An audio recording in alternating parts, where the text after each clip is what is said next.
بسم الله الرحمن الرحيم الحمد لله رب العالمين الصلاة والسلام على أشرف المرسلين أما بعد റമളാനിലെ ഈ അവസാന സമയത്ത് അല്ലാഹു നമ്മുടെ എല്ലാ അഅ്മാലുകളും ഖബൂൽ ചെയ്യുകയും ഒരുപാട് വിശുദ്ധമായ റമളാനിനെ സ്വീകരിക്കാൻ അവൻ ആയുസ്സ് നീട്ടിത്തരികയും ചെയ്യട്ടെ എന്ന് ആമുഖമായി ദുആ ചെയ്യുകയാണ്. ഒരു വിശ്വാസിയെ സംബന്ധിച്ചിടത്തോളം അനിവാര്യമായും അവൻ കൈക്കൊള്ളേണ്ട വളരെ പ്രധാനപ്പെട്ട കാര്യമാണ് സാമ്പത്തികമായ അവബോധം എന്നത്. നിലവിലെ സാഹചര്യങ്ങളും ഇനി ഭാവിയിൽ ലോകം നേരിടാനിരിക്കുന്ന സാഹചര്യങ്ങളും ഏകദേശം നമുക്ക് ഏത് രൂപത്തിലാണ് എന്ന് നമുക്ക് ഇപ്പോൾ തന്നെ ഊഹിക്കാവുന്നതേ ഉള്ളൂ. മനുഷ്യൻ ഏറെ വികസിച്ചെന്നും ബോധവാന്മാരെന്നും അഹങ്കരിക്കുകയും ജനാധിപത്യവും സഹിഷ്ണുതയും സമാധാനവും വിളമ്പുകയും ചെയ്യുന്നതോടൊപ്പം തങ്ങളുടെ രാഷ്ട്രീയവും സാമ്പത്തികവുമായ അജണ്ടകൾ നടപ്പിലാക്കാൻ വേണ്ടി മറ്റു രാജ്യങ്ങളെ ആക്രമിച്ച് ലോകത്തുള്ള സാമ്പത്തികവും സമാധാനപരമായ അതിൻ്റെ സന്തുലിതാവസ്ഥ തകർക്കുന്ന ഒരു സാഹചര്യം നമ്മൾ നേരിടുകയാണ്. ഈ സാഹചര്യത്തിൽ ഒരു വിശ്വാസി തീർച്ചയായിട്ടും എടുത്തു നോക്കേണ്ട, ആവർത്തിച്ചു പഠിക്കേണ്ട, ജീവിതത്തിൽ പുലർത്തേണ്ട പാഠങ്ങൾ അത് തിരുനബി സല്ലല്ലാഹു അലൈഹി വസല്ലം തങ്ങൾ പഠിപ്പിച്ചു തന്ന പാഠങ്ങളാണ്. അതെന്താണ്? അത് സാമ്പത്തികമായ അവബോധമാണ്. ഏതവസ്ഥയിലും സാഹചര്യങ്ങൾക്കനുസരിച്ച് തൻ്റെ സമ്പത്തിനെ കൈകാര്യം ചെയ്യാനും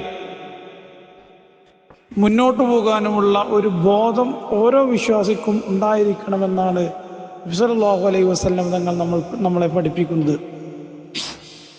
ഒരു ഹദീസ് നോക്കൂ, നബി തങ്ങൾ പറയുകയാണ്, മാ ആല മൻ ഇഖ്തസദ, സാമ്പത്തിക അവബോധമുള്ളവൻ, എങ്ങനെയാണ് സമ്പത്ത് കൈകാര്യം ചെയ്യേണ്ടതെന്ന ബോധമുള്ളവൻ ഒരിക്കലും ദരിദ്രനാവൂല. അങ്ങനെ ഒരുത്തൻ ദരിദ്രനായിട്ടില്ല. അപ്പോൾ ജീവിതത്തിൽ എങ്ങനെ ചെലവഴിക്കണം, ഉണ്ടാകുമ്പോൾ ഉള്ളത് മുഴുവൻ ചെലവഴിക്കുന്ന ഒരു സ്വഭാവത്തിനപ്പുറം നമ്മൾ സമ്പത്ത് സമ്പാദിക്കുന്നിടത്തും അത് സമ്പാദിച്ചാൽ അത് ചെലവഴിക്കുന്നിടത്തും കൃത്യമായൊരു അവബോധം വേണം. അതിലേക്ക് സൂചിപ്പിക്കുന്ന മറ്റൊരു ഹദീസാണ് സല്ലല്ലാഹു അലൈഹി വസല്ലം തങ്ങൾ പറയാണ്. സല്ലല്ലാഹു അലൈഹി വസല്ലം തങ്ങൾ എന്താ പറയുന്നത്? ഫിറാശുൽ ലിർറജുലി വ ഫിറാശുൽ ലിംറഅതിഹി, വീട്ടിൽ ഭർത്താവിന് ഒരു വിരിപ്പ് അല്ലെങ്കിൽ വിരിക്കാനോ പുതക്കാനോ ഒക്കെ ആവശ്യമായൊരു വസ്ത്രം, അതുപോലെ ഭാര്യയ്ക്ക് വേണ്ടത്. വസാലിസു ലിദ്ദൈഫി, മൂന്നാമതൊന്ന് വേണം, അത് അതിഥികളായിട്ട് വരുന്നവർക്കാണ്. ദൂർത്തായിട്ട് ഇനി ഒരാൾ ആവശ്യത്തിനപ്പുറം നാലാമതെന്ന് വെച്ചാൽ അത് ലിശ്ശൈത്വാനി, പിശാചിനുള്ളതാണ്.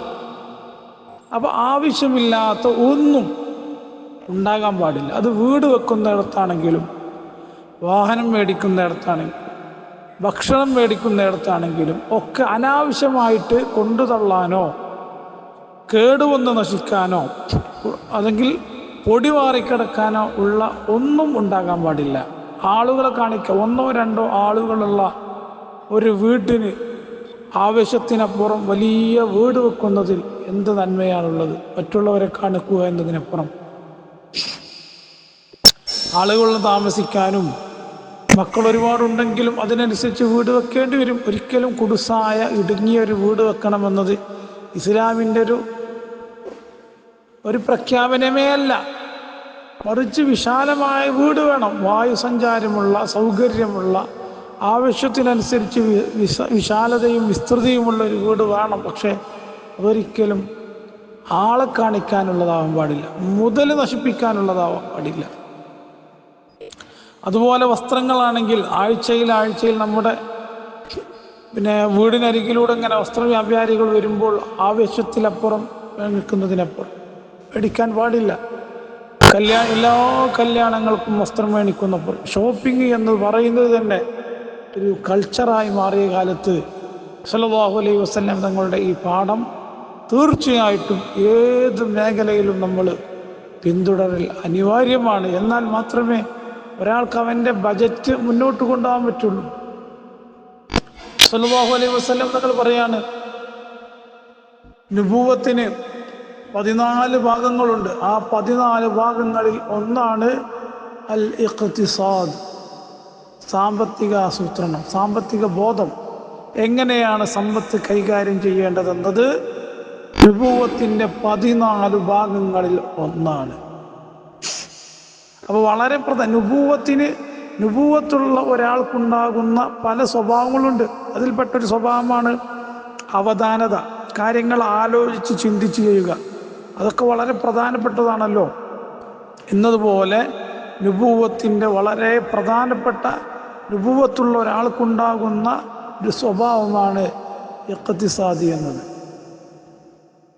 മഹാന്മാർ തന്നെ ഒരാൾക്ക് ബുദ്ധിയുണ്ട്, വിവേകമുണ്ട് എന്നതിൻ്റെ അടയാളമാണ് അവൻ്റെ ജീവിതത്തിൽ അവൻ കൈകൊള്ളുന്ന സാമ്പത്തിക വിഷയങ്ങളിൽ അവൻ കൈകൊള്ളുന്ന തീരുമാനങ്ങളെന്ന് മഹാന്മാർ പഠിപ്പിച്ചിട്ടുണ്ട്.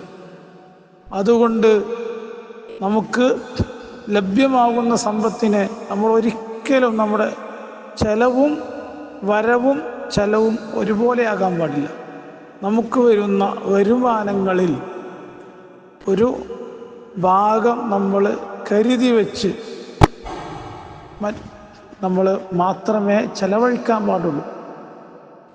എന്ന് പറഞ്ഞാൽ നമ്മൾ ഒരിക്കലും പണം ദാനമായിട്ടോ ഒന്നും നൽകരുത് എന്നല്ല, ദാനമായിട്ട് നൽകണം. പക്ഷെ ദൂർത്തിലൂടെയോ മറ്റോ ചെലവഴിക്കുന്ന സ്വഭാവം ഉണ്ടാവരുത്. നമ്മുടെ മക്കളെ നമ്മൾ മരിച്ചു കഴിഞ്ഞാലും അവർക്കൊന്നുമില്ലാത്ത രൂപത്തിൽ ദരിദ്രരാക്കി തീർക്കുന്ന അവസ്ഥയും ഉണ്ടാകാൻ പാടില്ല. ഇങ്ങനെയുള്ള ഏറ്റവും മിതമായ എല്ലാറ്റിൻ്റെയും മധ്യമ നിലപാട് സ്വീകരിക്കുന്ന ഒരാളായിരിക്കണം തീർച്ചയായിട്ടും വിശ്വാസി. നബി സല്ലല്ലാഹു അലൈഹി വസല്ലം തങ്ങൾ പഠിപ്പിച്ചല്ലോ, ഖൈറുൽ ഉമൂരി ഔസതുഹാ, കാര്യങ്ങളിൽ ഏറ്റവും നല്ലത് മിതത്വമാണ്.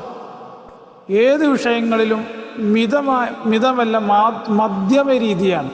എല്ലാറ്റിൻ്റെയും ഒരു നടുവിലുള്ള രീതിയാണ്. ഒന്നും കൂടാൻ ഇഫ്രാത്തും പാടില്ല, തഫ്രീത്തൊന്നും പാടില്ല. ഒന്നായിട്ട് ഓവറാകാനും പാടില്ല, ലോ ലെവലിലാകാനും. കാര്യങ്ങളെ ഏറ്റവും അതിൻ്റെ മധ്യമ രീതിയിൽ നമ്മൾ ഉൾക്കൊള്ളാൻ കഴിയണം. അല്ലാഹു തആല നമ്മുടെ എല്ലാ അഅ്മാലുകളും സ്വീകരിക്കുമാറാവട്ടെ. ആഖിറു ദഅ്വാനാ അൽഹംദുലില്ലാഹി റബ്ബിൽ ആലമീൻ. അസ്സലാമു അലൈക്കും വറഹ്മത്തുള്ളാഹി.